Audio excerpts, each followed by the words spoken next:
শেখ মুজিব তো মরতই না, কথা কয় না, এত মরার লাগে দূরে তাই ছিলই না। আমাদের দেশের একমাত্র লিডার ছিল শেখ হাসিনা, যাওয়ার সময় পুরা কর্মীদের খবর নিয়ে গেছে, কর্মীদের খবর নিয়ে গেছে। এই কথা কয় না তুই? জি, হেলিকপ্টারে উঠার সময় কোন কর্মীর খবর আছে? খালি তারেক সিদ্দিকী ছাড়া, কথা কয় না। আর নিজের বন্ডা ছাড়া কারো কোনো খবর নাই।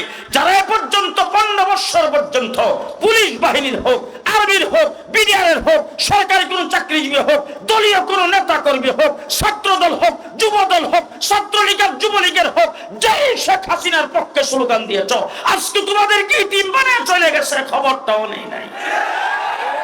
ঠিক কিনা বলেন? তোমরা তো কুসু গাছে ফাঁসি লাগিয়ে মরার দরকার এমন বলে কার ফ্যাশনে করলাম, কথা কয় না দি। 15 বছরের সেট আপ।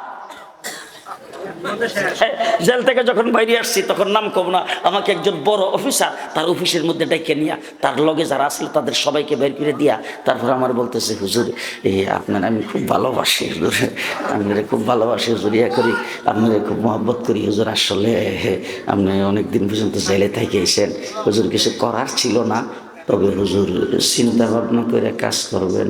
15 বছরের সেট আপ। ওই যারা খারে রয়েছে এরা বোধ কোন দলের জানি আল্লাহ জানে। কয় বছরের সেট আপ? জি, এরপরে সামনে আরো কয় বছর থাকতো? Vision 41, vision 41। তাইলে সামনে আরো মানে 41 পর্যন্ত থাকার হিসাব নিকাশ, কথা কয় না। আমার আল্লাহ পাক ডাক দেখো, রাগ কিসের ভিশন 41, ভিশন 24, ভিশন 24।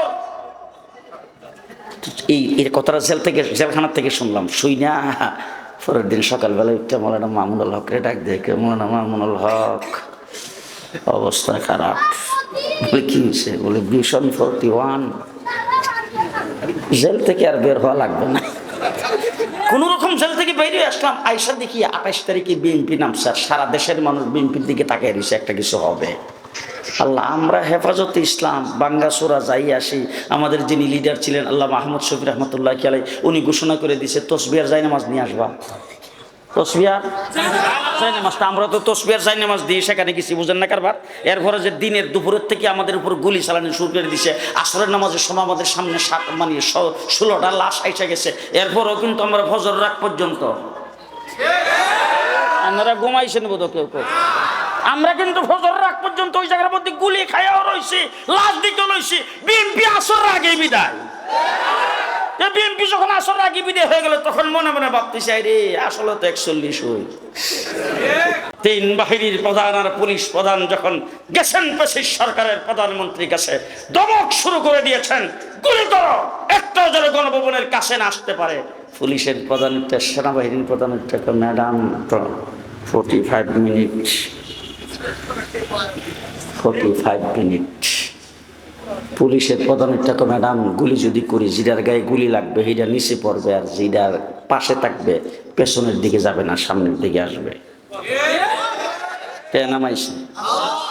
আমাকে একজন অফিসারে বলছে, হুজুর এত মানুষ করতে কাইলো, আমরা আন্দাজ করতে পারিনি, আমরা আন্দাজ করতে পারি নাই হুজুর, এত মানুষ করতে চাইলো। আচ্ছা, যদি গাবতলি দিয়ে আসে তাইলে আসবে হয়তো উত্তরবঙ্গের লোকজন, পশ্চিমবঙ্গের লোকজন আসবে। যদি মনে করেন যাত্রাবাড়ি দিয়ে আসে তাইলে চট্টগ্রাম, নোয়াখালী, কুমিল্লা, সিলেট এই সমস্ত এলাকার লোকজন আসবে। মিরপুর থেকে যে আসছে, যে এই মানুষ করতে চাইলো, আরে মিরপুর 12 নম্বরের পরে তার কোনো জায়গাই নাই, এই মানুষ করতে চাইলো। এই যে মানুষের ঢল নামছে চতুর্দিক থেকে, হুজুর ঢাকা শহর অচল হয়ে গেছে। কথা বুঝেন নাই কারবার? তাহলে নেতা যখন হেলিকপ্টার উঠে চলে যায়, কর্মীদের কোনো খবর আসতে ক?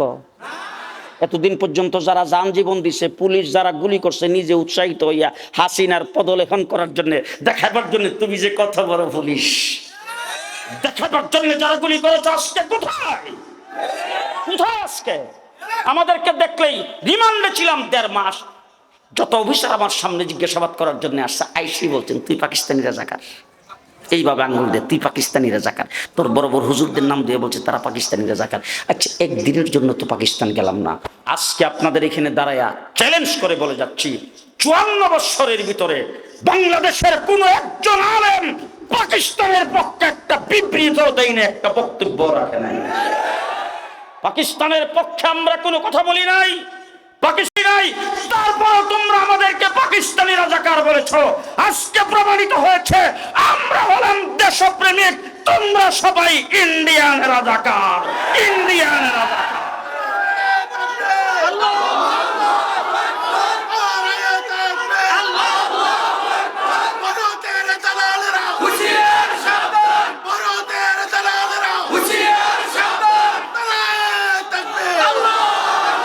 এই জন্য আমার ভাইরা, আমি আপনাদেরকে যে কথাটা বলবো, মুহাম্মদুর রাসূলুল্লাহ সাল্লাল্লাহু আলাইহি ওয়াসাল্লাম উম্মতের দরদি, মৃত্যুর সময় বলছেন আমার উম্মতের কি খবর।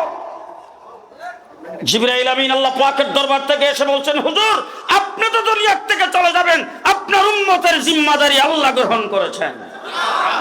উম্মতের জিম্মাদারি কার? আরো জোরে। এই জন্য 1,54,000 গুলি চালানো হয়েছে শাপলা চত্বরে। পশম হিলে নাই, পশম হিলে নাই।